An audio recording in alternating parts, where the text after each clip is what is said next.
जय हिंद, वंदे मातरम। साथियों, स्वागत है डेली स्टडी में। सबसे पहले आप और आपके समस्त परिवार को होली की बहुत सारी शुभकामनाएं। और आपको बता दें कि होली में आप लोग इधर उधर करने के बजाय आप लोग अपने स्टडी पर ज्यादा से ज्यादा फोकस करें। तो चलिए शुरू करते हैं। पहला प्रश्न आपका है आज का, भारतीय संसद भवन किसके द्वारा रचना किया गया था? यानी कि भारत का जो संसद है ये किसके द्वारा रचा गया है? तो ये आपको यहाँ पे बताना है।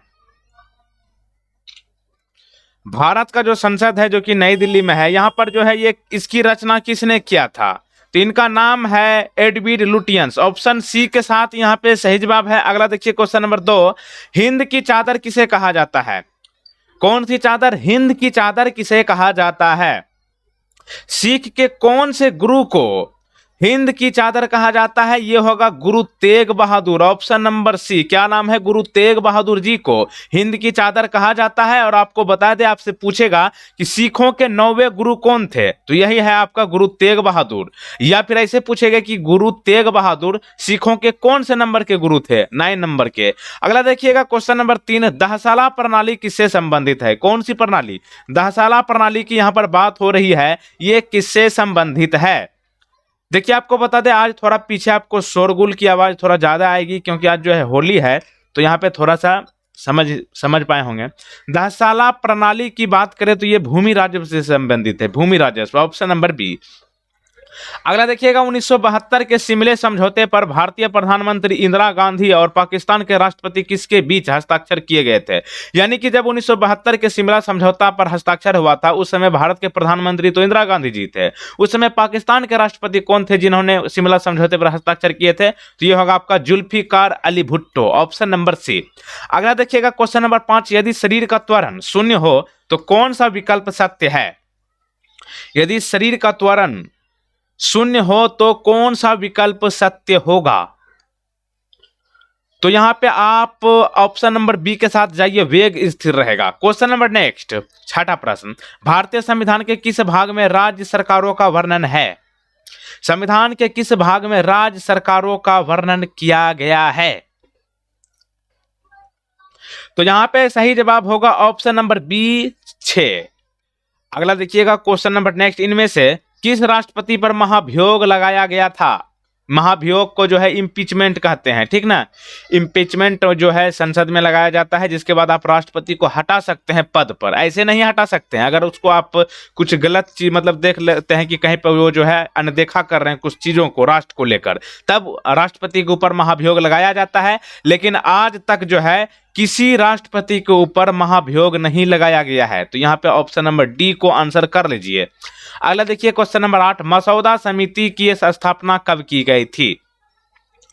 मसौदा समिति की स्थापना के बारे में आपसे पूछा जा रहा है कि इसकी स्थापना कब हुआ था मसौदा समिति की। तो सही जवाब होगा 29 अगस्त 1947। ऑप्शन नंबर यहाँ पे सी। देखिए, वर्ष तो आपको ये याद रहेगा कि 1947 में देश आजाद हुआ है और इसी वर्ष मसौदा समिति की स्थापना हुई है। लेकिन अगर आप ये याद रखिएगा ना कि भारत में राष्ट्रीय खेल दिवस किसके जन्मदिन पर मनाया जाता है? मेजर ध्यानचंद के जन्मदिन पर। कब? 29 अगस्त। तो ध्यान रखिएगा 29 अगस्त को ही मसौदा समिति की स्थापना हुई थी, वर्ष 1947 में। अगला देखिएगा क्वेश्चन नंबर 9, मसौदा समिति के अध्यक्ष कौन थे? तो मसौदा समिति से यही 2-3 प्रश्न पूछते हैं, स्थापना और अध्यक्ष। मसौदा समिति के अध्यक्ष के बात करें तो ये होगा doctor Bhimrao Ambedkar ji. Option number A. और आप लोग को बहुत अच्छे से पता है कि भारत के संविधान का जनक किसे कहा जाता है? डॉक्टर भीमराव अंबेडकर जी को। समय के संबंध में वेग के परिवर्तन की दर को क्या कहा जाता है?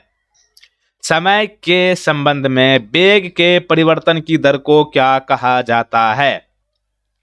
तो यहाँ पे मेरे प्यारों भाइयों एवं बहनों, यहाँ पे सही जवाब होगा त्वरण और मंदन, यानी कि उपयुक्त 1 और 2, 1 और 3 दोनों। Option number D. अगला देखिएगा क्वेश्चन नंबर 11, सांभर झील कहाँ स्थित है?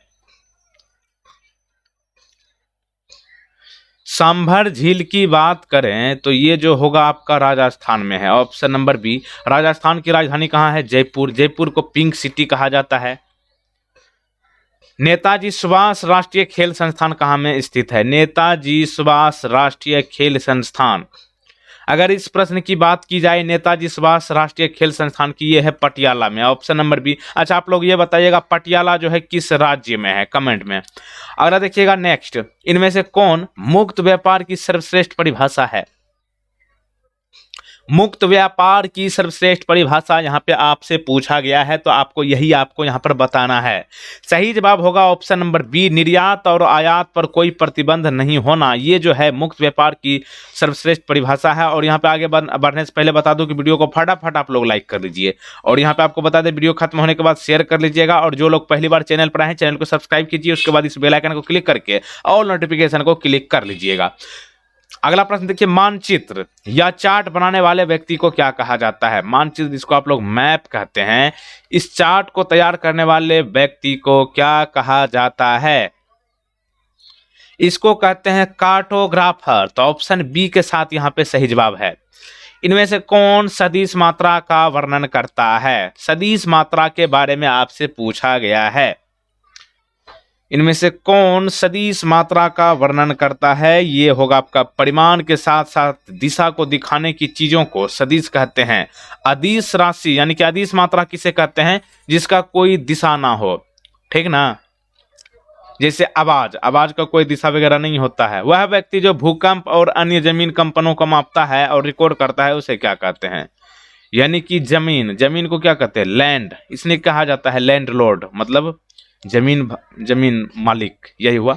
तो ये जो है भूकंप और अन्य जमीन कंपनों को मापने या रिकॉर्ड करने वाले को क्या कहते हैं? सिस्मोग्राफर।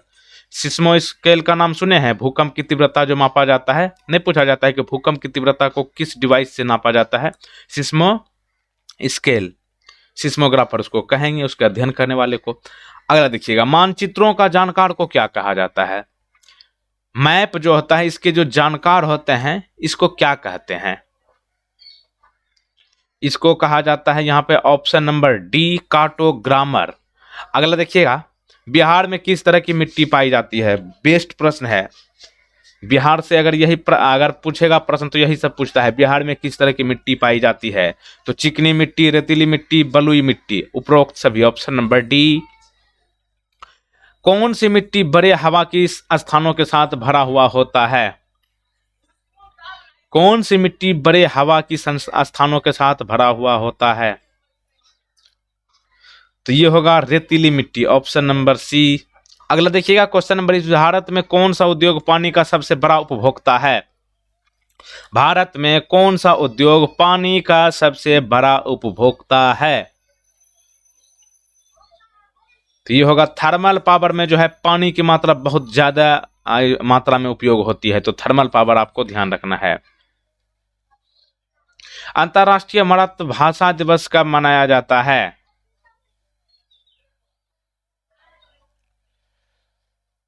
इंटरनेशनल मातृभाषा दिवस के बारे में यहाँ पे आपसे पूछा जा रहा है। ये होगा 21 फरवरी, ऑप्शन नंबर बी।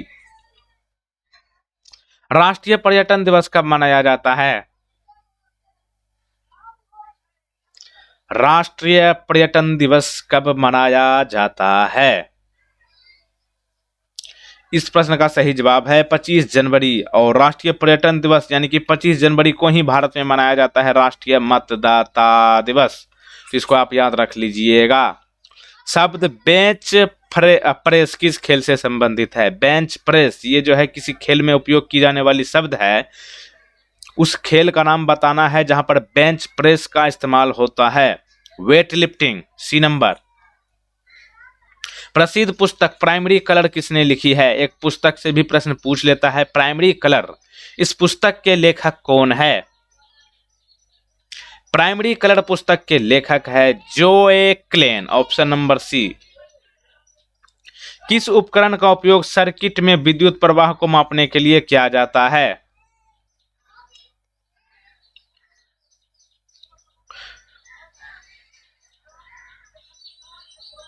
विद्युत प्रवाह को मापने के लिए ये आपका एमीटर का इस्तेमाल किया जाता है, ऑप्शन नंबर बी। अब एक प्रश्न आपके लिए भी है, भीमबंध अभ्यारण्य बिहार के किस जिले में है? नीचे कमेंट बॉक्स में बताना है।